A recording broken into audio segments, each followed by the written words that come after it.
Greetings, fellow Gorehounds, and welcome back to a Blood Splattered vlog. I'm the Horror Guru. And I'm Count Jackula. And today we're going to talk about The Dead Thing, a Shudder original horror, erotic horror movie is probably a good description of it, from director Elric Kane. This movie is an interesting movie because I have a lot of thoughts on it, but I don't think it's a bad movie. No.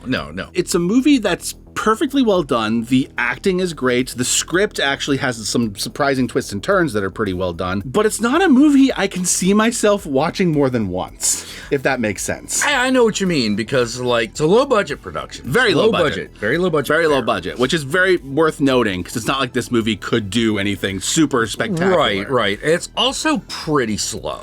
But it's a great example of a movie that utilizes what budget it has to great effect. Yeah. The movie is about a girl in the city who is depressed and going through a malaise. She is tired of the mundanity of her life and is trying to fix that through a series of random hookups that she does through a dating app. But that all changes one night when she meets a guy on the dating app she actually likes, spends a wonderful night with this guy, only for the guy to completely cut off contact with her the night after they've hooked up. So she sets out to find out who is this guy and why is he ghosting me, only to discover that the guy died months before they hooked up, so she couldn't possibly have hooked up with him unless she hooked up with a ghost. They could have easily called this movie Ghosted. Yes, because she's literally ghosted by a ghost. Yes. The title writes itself. Yeah. I understand why they didn't call it that, because there's been 3 or 4 movies over the last few years that have called themselves Ghosted already, so it probably wanted to set itself apart from that. Yeah. But this movie, more than any of those other movies, deserves that title. Yes. Personally. Yes. It would have been the best use. Absolutely. Absolutely would have been the best use. I guess the Winchester Mystery House cup is finally falling apart. Yeah, it kind of is. Apparently they got this cheap plastic covering up the whole thing, and now that's it's lame. Finally peeling off and shit. Oh well.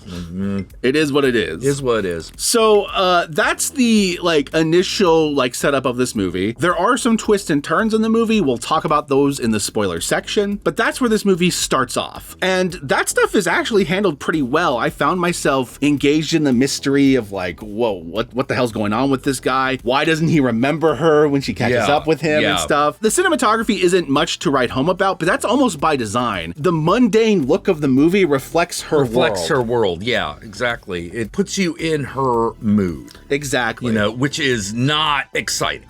And the cinematography reflects that by having the world brighten up a lot when she's around him. She got Swayze'd. Yeah.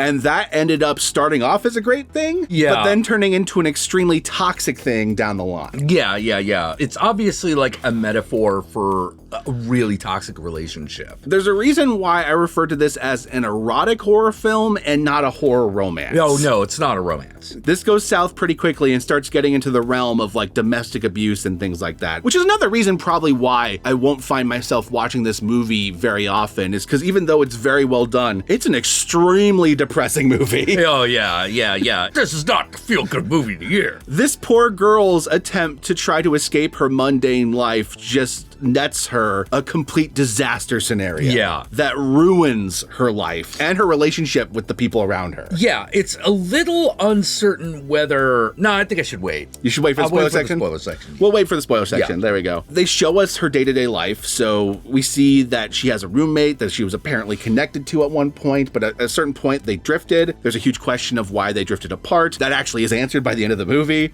She has a work that she does where she goes in at nights and they basically scan a whole bunch of shit for the people who come in the morning. Yeah. And her co-worker, he's not a terrible guy at the beginning, but over the course of the movie becomes a bit of a creeper. Oh yeah, he becomes a total creeper. So her work life is not very desirable, and the only thing she has to look forward to in her day-to-day is whatever guy she's hooking up with. But even that is its own form of self-destruction. Self-destruction and perpetuating her dullness. Yeah.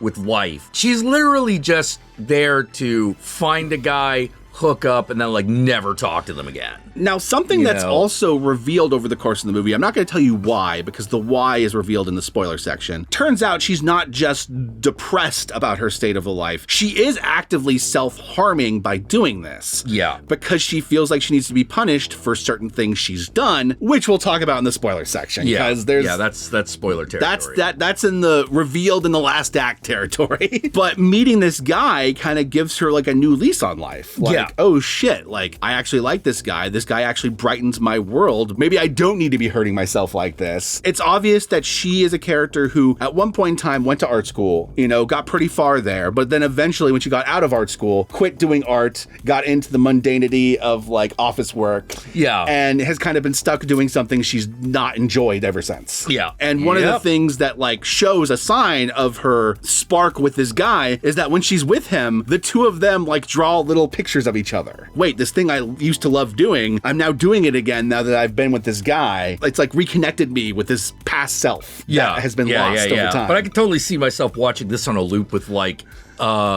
Bliss. Yeah. Bliss is a great comparison, actually. I think Bliss is a better movie, but they have a similar kind of like end of the rope of an artist. Yeah. Like a similar, like a suicidal tendencies kind of like, thread going through it. They both feel like movies written under an incredibly depressive episode. Oh, yeah. Oh, yeah. Like whoever wrote it got out of their depression by writing this really depressive, sad story.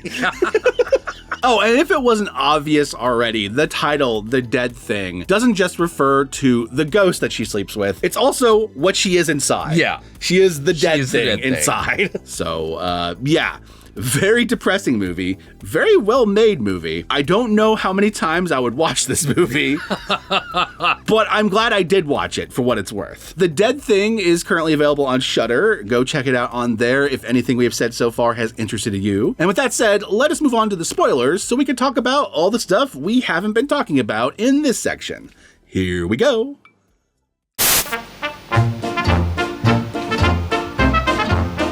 Is being a ghost driving this guy crazy, or is he just always an asshole?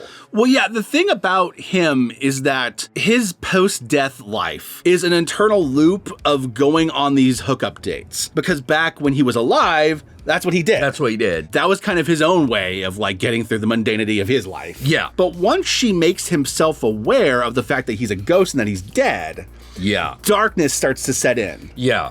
And this darkness manifests in these random outbursts where he'll just like try to choke someone to death. And it also manifests in a complete and utter jealousy for anyone else who takes her time and attention away from him. Yes. But he's a ghost. He's like a pet that is constantly demanding your attention 24/7. Yeah, but I got to get this job done. Yeah, but I got to do a thing. But now the cat or the dog or whatever is now crawling on your keyboard, Yeah. But and as he focuses more and more on her and it gets more intense, she starts losing time. Yes, the two of them have these like completely all-nighter sex sessions because he's a ghost. He doesn't have to worry about stamina. And next thing you know, she's lost an entire week and she's been fired from her job. And he's doing this without her permission and keeps doing it even when she tells him to stop. And so this ends up actively ruining her life. And her relationship with her roommate starts getting more dismantled, though that was actually already on the rocks. An actually really cool detail of this script that I thought was really well written is early on in the movie, they established that there's this guy trying to contact her that is listed on her phone as Fuckface. Now, when you first see Fuckface, and Fuckface is like, hey, when are we going to see each other again? The assumption is Fuckface is some sort of ex that she had a bad experience with. Mm-hmm. But by the end of this movie, after you've been introduced to her roommate and been introduced to the fact that her roommate was going to get married to this guy, but the guy cheated on her, it turns out that guy is the guy she slept with. He is Fuckface. Now, this is partially why she's doing a lot of self-destructive things. Yeah. This is why Fuckface in the phone, because he is a piece of shit, but she's also a bit of a piece of shit. Yeah, she's also a piece of shit. For because, this. like, are you fucking kidding me? And the roommate doesn't know that until the end of the movie, but she knows that, so she's been keeping her distance from her roommate, disconnecting her friendship from what used to be her best friend. Mm-hmm. But unfortunately, all these plot threads end up colliding when the ghost discovers that she slept with this other guy. He kills that other guy and then kills the roommate to further stop her from having her attention taken away from him. Yeah. Ultimately culminating in the entire relationship having to come to a head. And the movie ends on an incredibly tragic and sad note when the ghost drags her into the afterlife with him. Yeah,